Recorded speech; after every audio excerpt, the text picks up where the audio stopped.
Sometimes a piece doesn't sell, and sometimes that's the best thing that can happen. First step, stripping it back. I used a heat gun, scraper, and wire brush to remove the original paint. Here's what I was left with once most of the paint was stripped.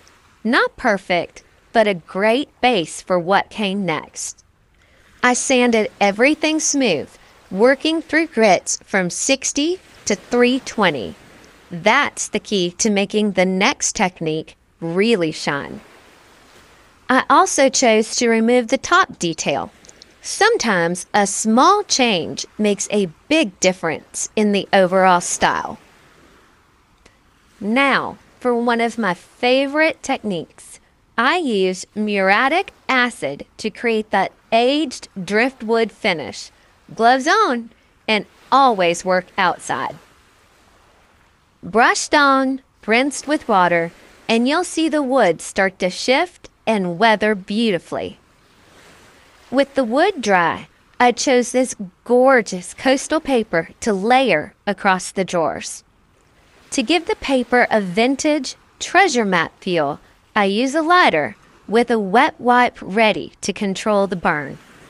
This creates soft, aged edges and adds texture and depth. One of my favorite ways to make a piece feel truly one of a kind. To keep the paper's colors bright, I traced the shape and painted a white base underneath.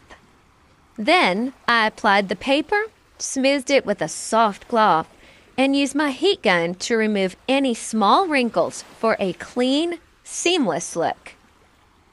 Next, I added splashes of blue, green, and white, sanded them back, and let the dust settle into the grain. Instead of wiping the dust away, I misted it and brushed it into the wood, creating a soft, sun-faded coastal feel. To complete the look, I added bamboo insets to the side panels. It tied the whole tropical vibe together.